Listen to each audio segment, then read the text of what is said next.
আমাদের এখানে বৈশাখ মাস শুরু হয়ে গেছে। অনেকেই ধান কাটা নিয়ে ব্যস্ত আছে। দেখুন, ওনাদেরকে বলা হয় আমাদের গ্রামে দাওয়ার হিসাবে। অনেক অনেক দূর থেকে এসে তারা ধান কাটে বৈশাখ মাসের দিন।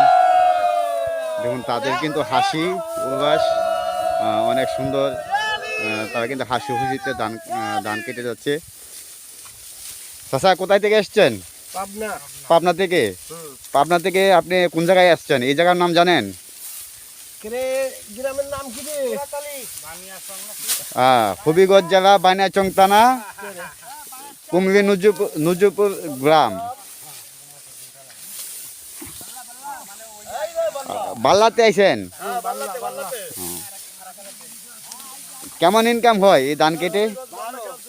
কত মন ধান পান? আমরা 22 দিনে 22 মন। এত দূর থেকে আসছেন, ফ্যামিলি সব কিছু ফেলে দিয়ে, আপনাদের কি থাকতে কষ্ট হয় না? কষ্ট হয় না? খুব আনন্দ লাগে। যখন ধান নিয়ে বাড়িতে যান তখন আরো বেশি আনন্দ। আরো বেশি আনন্দ।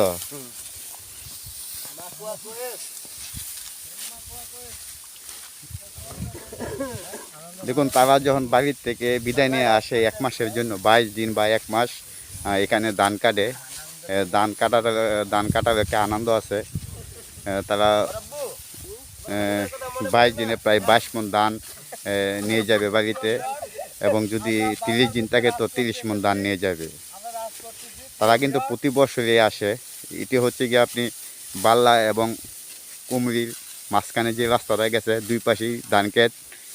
বৈশাখ মাসের যে আনন্দটা তারা কিন্তু সবসময় পেয়ে থাকে।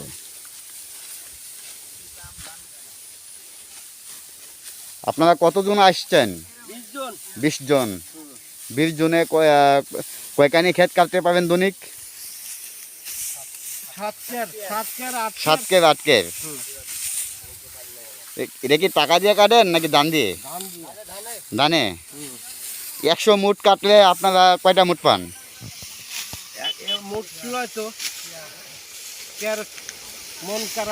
মন কারা 100 মনে কত মন? 100 মনে তো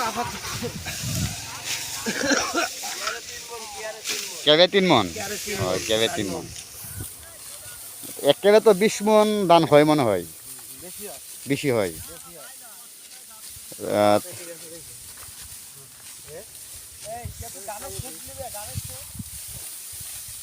দেখুন, তাদের ধান কাটার যে ধরনটা অনেক সুন্দর।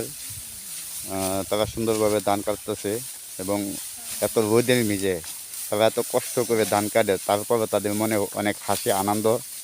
কারণ তারা ধান কেটে এখান থেকে অনেকগুলো ধান নিয়ে তারা দেশে ফিরে যাবে এবং গ্রামের বাড়িতে যাবে।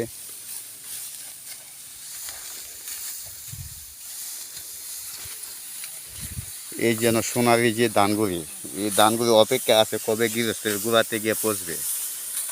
এবং এই ধান গৃহস্থে 6 মাস কষ্ট করে এটাকে ফসল ফলন করে যখন তারা ধান একটু বেশি পায়, তখন তাদের মুখে হাসি ফুটে ওঠে।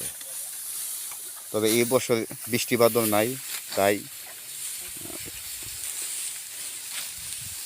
সুন্দর ধান হয়েছে আমাদের হাওড় অঞ্চলে। ওকে চাচা, ধন্যবাদ। হ্যাঁ।